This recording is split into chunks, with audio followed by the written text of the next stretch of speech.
Hello friend, কেমন আছো তোমরা সবাই? আশা করছি ভালো আছো। তো আজকের ভিডিওটা হলো কোনো ব্লগ ভিডিও না, আজকের ভিডিওটা হলো একটা হোমমেড সেরেলাক্সের ভিডিও নিয়ে এসেছি, তোমাদের কাছ থেকে শেয়ার করতে এসেছি।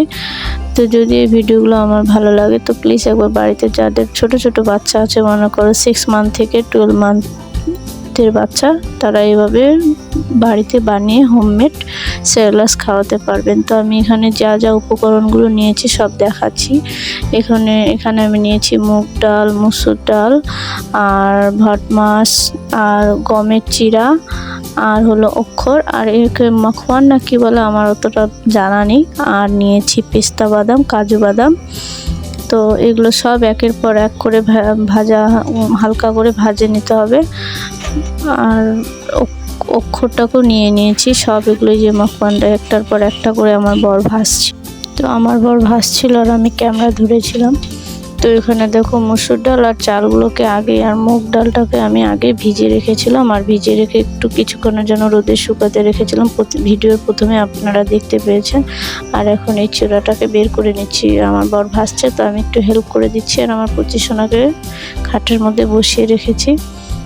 তো যাদের বাচ্চার ওয়েট বাড়ছে না, মানে গ্রো হচ্ছে না, তারা এইভাবে হোমমেড সেরেলাক্স বানিয়ে খাওয়াতে পারেন। কেন কি বাজারে কি সেরেলাক্সে দেওয়া থাকে আমরা তো বেশিরভাগ কেউ জানি না। আর বাড়িতে নিজের মতন বানিয়ে খাওয়ালে অনেক সব প্রোটিন একবারেই বাচ্চারা খেতে পারবে। তো যদি আমার মতো বানিয়ে খাওয়াতে চান তো প্লিজ বানিয়ে দেখবেন। আর আপনারা 1 মাসের মতন রেজাল্ট দেখতে পাবেন, 1 মাসের মধ্যে রেজাল্ট পেয়ে যাবেন। তো এখানে সব কিছু ভাজা হয়ে যাওয়ার পরে আমার বর মিক্সচারে পিস ছিল, আর আমার মেয়ে মিক্সচারের আওয়াজে ভয় পেয়ে গেছিলো, তাই ভিডিওটা একটু হয়ে গেছে।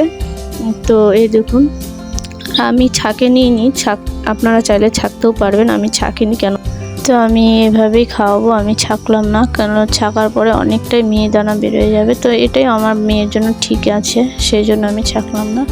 তো এবার যেভাবে বানাতে হবে আমি সেইভাবে প্রসেসটা দেখিয়ে দিচ্ছি। আমি 1 চামচের মতো ঘি নিয়ে নিয়েছি এখানে। তো ঘিটা একটু গরম হয়ে যাওয়ার পরে আমার মেয়ে যতটা খায় ততটা পরিমাণে আমি সেরেলাক্স নিয়ে নিয়েছি। তো হালকা ভেজে নিলাম, আপনারা চাইলে ভাজতেও পারেন, না ভাজতে পারেন, কেন অলরেডি হালকা ভাজানো থাকে।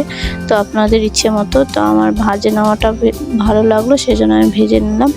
তো ভেজে নেওয়ার পরে সামান্য পরিমাণ একটু জল দিয়ে দিতে হবে, যতটা পরিমাণে মানে সেদ্ধ হওয়ার জন্য জল দিতে হবে, কেন একটু কাঁচা থাকতে পারে। তো তারপরে আমি 1 চামচে এখানে আমি মিশ্রি দানা দিয়ে দিয়েছিলাম, মিষ্টি হওয়ার জন্য একটু হালকা।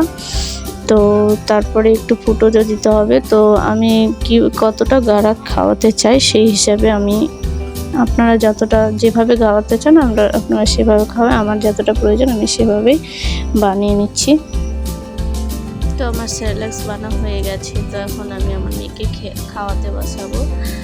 তো আমার এই ভিডিওটা যদি আপনাদের ভালো লাগে তো প্লিজ একটা ভিডিওটাতে লাইক করে দেবেন, আর অবশ্যই প্রচুর শেয়ার করে দেবেন ভিডিওটা। আমার মতন যারা মারা আছে তাদের হেল্প হয়ে যাবে।